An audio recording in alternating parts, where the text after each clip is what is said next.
Brock Lesnar SmackDown के episode में सुनने में कितना बढ़िया लग रहा है ना। सुनने में नहीं, देखने को भी आपको मिलेगा, और वो भी रोमन रेंज के सामने। इसके बारे में हम लोग डिटेल में बात करने वाले हैं इस वीडियो में। और गाइस एक ऐसी चीज़ के बारे में इस वीडियो में बात करेंगे जिसको सुनने के बाद आपको खुद एक WWE फैन होने को लेकर थोड़ा सा शर्म आने लग जाएगी। तो काफ़ी सारी बातें होने वाली इस वीडियो के अंदर, बस आप लोग वीडियो के साथ चिपके रहना। तो फिर देर किस बात की, शुरू करते हैं। Okay, hello chatters, my name is Rohit and you are watching Russell Chatter. अब इससे पहले कि हम लोग दूसरी चीज़ों के ऊपर आए, सबसे पहले तो मैं आपको सॉरी भी बोलना चाहूँगा, थैंक यू बोलना चाहूँगा। कल थी 24 अगस्त, आपको पता है हमारे चैनल को 4 साल पूरे हो गए। मैंने आपसे प्रॉमिस किया था कि एक स्पेशल वीडियो आएगी, लेकिन मैंने कम्युनिटी टैब के ऊपर बता दिया था कि कुछ रीज़न की वजह से वो वीडियो नहीं आ पाई।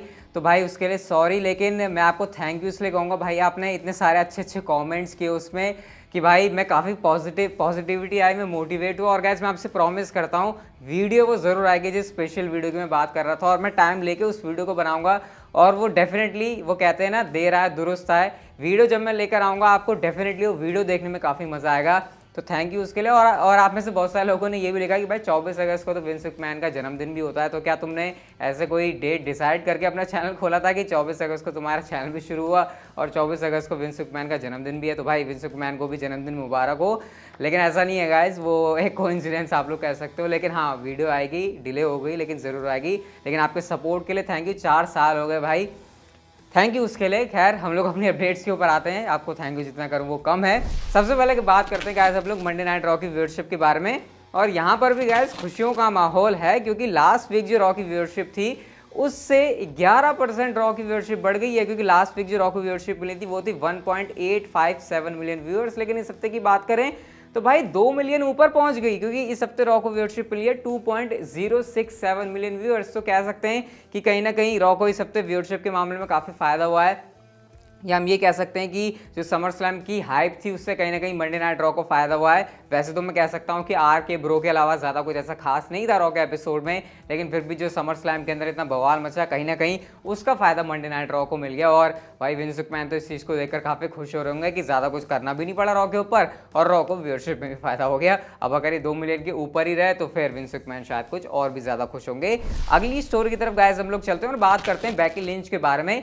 सवाल आपके दिमाग में भी चल रहा होगा कि क्या बेकी लिंच फेस सुपरस्टार हैं या हील सुपरस्टार हैं। जिस तरीके से वो आई थी वो फेस लग रही थी, लेकिन जिस तरीके से उन्होंने बियांका ब्लेयर को हराया वो एक हील सुपरस्टार की तरह लग रहा था। लेकिन जिस तरीके से वो हवा में बेल्ट उठा रही थी, क्राउड उनको चीयर कर रहा था, वो एक फेस लग रही थी। लेकिन गाइस पीडब्ल्यू इनसाइडर की तरफ से रिपोर्ट ये आई है कि बेकी लिंच एक हील सुपरस्टार है। और ना सिर्फ इतना, बल्कि बेकी लिंच ने खुद WWE से ये कहा कि वो एक हील सुपरस्टार की तरह काम करना चाहती हैं। और जिस तरीके से उन्होंने बियांका ब्लेयर को हराया, वो हराने का जो पर्पस था, वो जो रीज़न था, वो यही था कि उनको हील कैरेक्टर के तौर पर शो करना था। इसी वजह से इस तरीके से उस मैच को बुक किया गया था कि वो एक हील सुपरस्टार के तौर पर दिखाए थे। तो यानी स्मैकडाउन ब्रांड के ऊपर जब बेकी लिंच आएंगी तो वो एक हील सुपरस्टार के तौर पर ही काम करने वाली हैं।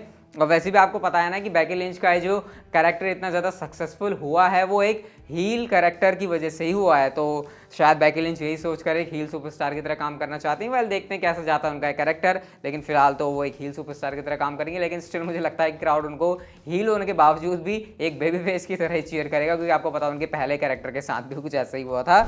अगली स्टोरी की तरफ गाइस हम लोग चलते हैं। तो WWE का जो समर स्लैम का पेपर व्यू है वो उनके अब तक के सारे के सारे समर स्लैम का सबसे सक्सेसफुल पेपर व्यू बन चुका है। क्योंकि WWE ने इसको बताया कि एक खुद से जो है सबसे ज़्यादा मोस्ट व्यूड पेपर व्यू है और हाईएस्ट ग्रोसिंग पेपर व्यू बन चुका है। ऑल प्लेटफॉर्म्स के ऊपर इसको बिलियंस में व्यूज़ आए हैं, सबसे ज़्यादा इसकी मर्चेंडाइज बिकी है। और गाइस आपको याद होगा ना कि इससे पहले इंस्टाग्राम के ऊपर जॉन सीना की मनी इन द बैंक की जो रिटर्न वाली वीडियो थी उसको 3.5 मिलियन व्यूज़ मिले थे। लेकिन गाइस इस वाले रिकॉर्ड को ब्रॉक लेसनर ने समर स्लैम के रिटर्न के साथ ब्रेक कर दिया, क्योंकि इसके जो व्यूज़ है वो 4 मिलियन के भी पार जा चुके हैं। तो समर स्लैम ने ओवरऑल जो है सारे के सारे रिकॉर्ड तोड़ दिए हैं और WWE का समर स्लैम एक बहुत ही ज़्यादा सक्सेसफुल पेपर व्यू बना है अब तक के सारे समर स्लैम को मिलाकर। क्योंकि आपको पता है इसकी जो अटेंडेंस थी वो बाकी के समर स्लैम से भी 3 से 4 गुना ज़्यादा थी। क्योंकि बाकी के समर स्लैम में कहाँ 13-14 हज़ार आते थे लोग, इस बार आए थे 50,000 से भी ज़्यादा।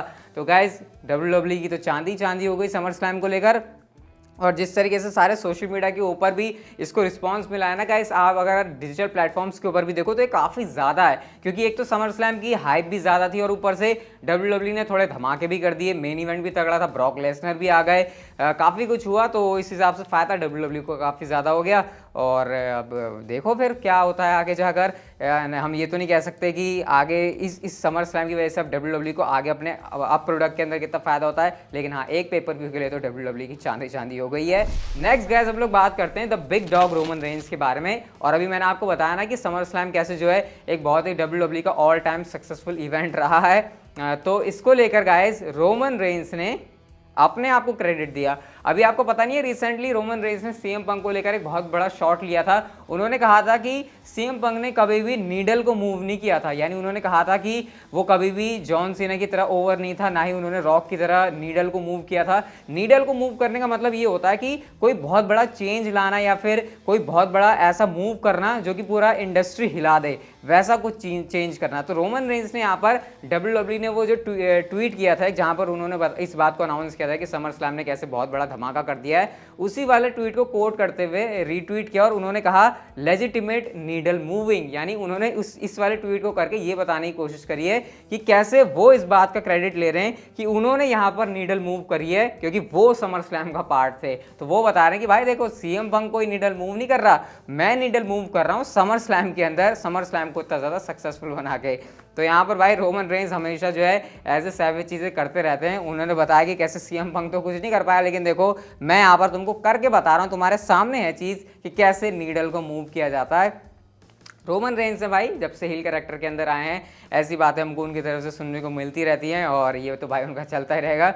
इंटरेस्टिंग ट्वीट था, मुझे लगा आपके साथ शेयर करना चाहिए। बाकी इसके ऊपर आपका क्या रिएक्शन है कमेंट सेक्शन में आप लोग मुझे ज़रूर बता सकते हो। नेक्स्ट गाइस हम लोग बात करते हैं डब्ल्यूडब्ल्यू की उस डर्टी हरकत के बारे में जो कि मुझे सुनकर बिल्कुल भी अच्छी नहीं लगी। तो गाइस हुआ क्या, समर स्लैम क्या आपने शायद देखा होगा किक ऑफ शो पर, या अगर नहीं भी देखा तो आप लोग इस समय स्क्रीन के ऊपर देख सकते हो, ये वाला जो साइन है ये एक फ़ैन लेकर आया था जो उसने बनाया हुआ था। ये फील्ड का साइन है जो कि वो लेकर आया था अपने हाथ में, बिल्कुल ये वहीं पर था जहां पर कैमरा एंगल होता है। तो डब्ल्यूडब्ल्यू ने क्या किया, उस फैन से ये वाला फील्ड का साइन ले लिया कि भाई इसको तू लेकर चले जा। क्यों लेकर चले जा, क्योंकि आपको पता है अब फील्ड तो डब्ल्यूडब्ल्यू के अंदर है नहीं, और उसको धमकी दी गई कि भैया या तो तू ये साइन ले जा, और वो जब उसने मना किया तो उससे कहा कि भाई अगर तू नहीं लेके जाएगा तो तुझे भी हमें यहाँ से भगाना पड़ जाएगा। तो उसके बाद ऑब्वियसली उसको साइन देना पड़ा, जिसके बाद गाइज जो हमारे फील्ड है उन्होंने खुद इस वाले साइन को लेकर जब ये ट्विटर पर डाला गया तो इसको रीट्वीट किया कि उन्होंने भी देखा इस बात को कि अरे भाई मेरा जो साइन है इसको ले जाया गया। उसके बाद उस फैन ने इस वाले साइन को पोस्ट किया ट्विटर के ऊपर और बताया कि कैसे 30 घंटे लगे थे उस फैन को ये साइन को बनाने के लिए। लेकिन उसके बाद जो है उसने पूरी स्टोरी बताई कि कैसे मेरे से ये साइन जो है ले जाया गया। और इसके बाद जो है फिर से जो हमारे ब्रे वाइट हैं उन्होंने इस वाले ट्वीट को जो है रीट्वीट किया यहाँ पर। तो ये काफ़ी बुरा है कि भैया तुम एक तरफ तो मर्चेंडाइज बेच रहे हो, मतलब अभी भी क्योंकि वो क्लॉज में है ना डब्ल्यूडब्ल्यू के साथ ब्रे वाइट वो 90 डेज की, एक तरफ से तुम मर्चेंडाइज बेच रहे हो, लेकिन जब कोई फैन फील्ड का साइन लेकर आ रहा है तब तुम उसको लाने नहीं दे रहे। मतलब ठीक है वो बंदा तुम्हारी कंपनी के अंदर नहीं, इस बात को हम समझते हैं कि तुम नहीं चाह रहे कि वो बंदा प्रमोट हो, लेकिन फिर भी यार एक ये चीज़ देखकर भी तो बुरा लग रहा है कि एक बंदा 30 घंटे मेहनत करके फील्ड का साइन लेकर आया, उसका वो फेवरेट है, वो दिखाना चाह रहा है, उसने भी तो भाई टिकट के पैसे खर्च किए ना, वो भी आगे की सीट के। तो भाई ऐसे में फिर काफ़ी ज़्यादा अजीब लगता है, पता नहीं यार इसके ऊपर मैं कैसे रिएक्ट करूं। आप क्या कहना चाहोगे इसके ऊपर, मुझे कमेंट करके बताना ज़रूर, इस बार कमेंट ज़रूर करना इसके ऊपर आपके क्या थॉट है, क्या ये सही है या फिर ये गलत है, कितना सही है कितना गलत है, कितना डब्ल्यूडब्ल्यू का चीप मूव है उसको धमकी देना कि भाई हम तुझे निकाल देंगे।